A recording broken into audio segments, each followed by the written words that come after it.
All right, let's just I'll bring you up to speed now. The Nikkei, Japan stock market, the Nikkei down 12.4%. The worst loss since 1987. They're calling it the Black Monday crash. World markets are going to follow. Just telling you right now, you're about to see a horrible day on the stock market. We saw downturns last week. Pete Hoekstra is still with me right now. Pete, we saw the unemployment rate rise to about 4.5%. We're about to see Bidenomics come home to roost. We've got all of this debt, $35 trillion in debt. We've got all of this interest and all of this, whether it's consumer debt or government debt, we're backed up with it. We've got piles that we cannot print our way out of this one, can we? No, we can't. And, we can talk about and we should, the massive, the mega numbers, okay, where you've got, maybe a 4 or 5% drop today in the NASDAQ, same thing across the S&P. And, you can look at it as a macro number. But if you go back and you take a look at why, it's because Bidenomics is failing miserably. Because what else did we see last week? Intel, right?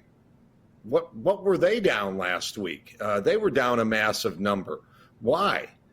Because their sales weren't coming in at the projected levels. But what else was there, Steve?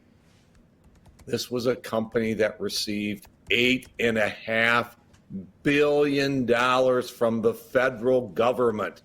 We just gave them $8.5 billion, and I think their layoffs were 15,000. They announced layoffs of 15,000 people. And I sit here, Pete, and I know there are a lot of disagreements on this, but we're sending $200 billion to Ukraine to fight a war they cannot possibly win.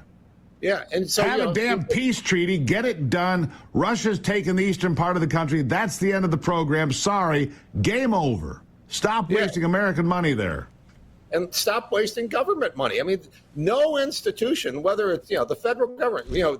We have the two examples. You mentioned Ukraine. I mentioned Intel. Oh, heaven forbid that we talk about Goshen or Cattle, the companies that Michigan is pouring billions of dollars into. Government control of the economy does not work, and here we are putting billions into trying to control the country, trying to control our economy, rather than the markets, rather than individuals taking risks. We just throw money at them. What's going to be the cost to Intel for laying off 15,000 workers after they receive $8.5 billion? Nothing. Yeah. Nothing. What's going to be the cost to you and me, our kids? Everything. Another $8.5 billion of wasted government spending that goes onto our debt. And, for years, they were trumpeting this. I will tell you right now, this is a horrible. I can tell you right now, the NASDAQ futures down almost 5%, S&P 500 down 3%, and the Dow down about 2%. So here's what we're looking at. We're looking at a major correction into lost territory, right? Because Joe Biden's been out there touting the stock market about how great it's been. Well, not anymore. Warren Buffett's been selling everything for about the last 6 weeks. We should have paid attention. He was turning everything into cash for 6 weeks. And here we are, warned ahead of time, and we stayed there. But this would mean probably wiping out any Kamala Harris lead, because this will become a free fall. Your thoughts? Yeah, and I know what the resolution will be.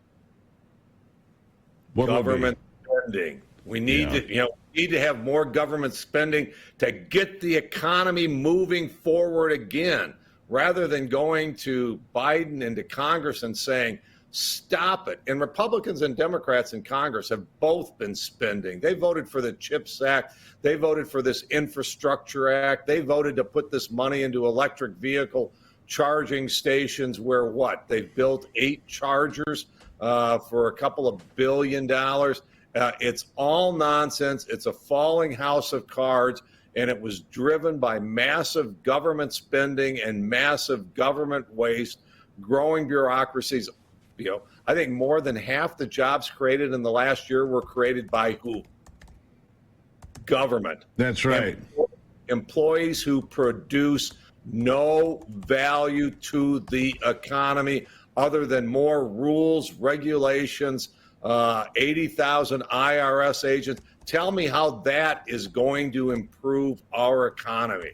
Tell me how giving money to companies with no accountability is going to make our economy stronger.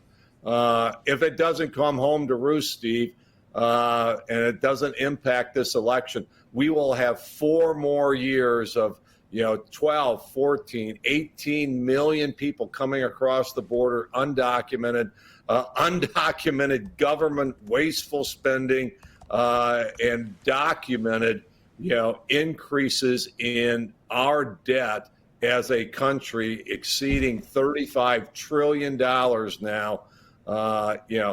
When's Biden going to go to Intel and say, excuse me, we'd like our $8.5 billion back? It doesn't look like a very good investment.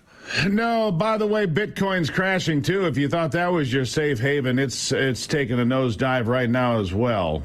So if you thought that was your way out, the only place you could have stood was in cash. If you're not totally in cash right now, you're probably in big trouble. I'm not here to give you bad news, but there it is. The Japanese stock market, worst day since 1987, Bitcoin following suit, and the indicators here, we may not have a day as bad as the Nikkei, but it's not going to be good. Pete, I got to leave it there. Yep. Appreciate your input as always, my friend. Sounds good. Thanks, Steve. Thank you for being available.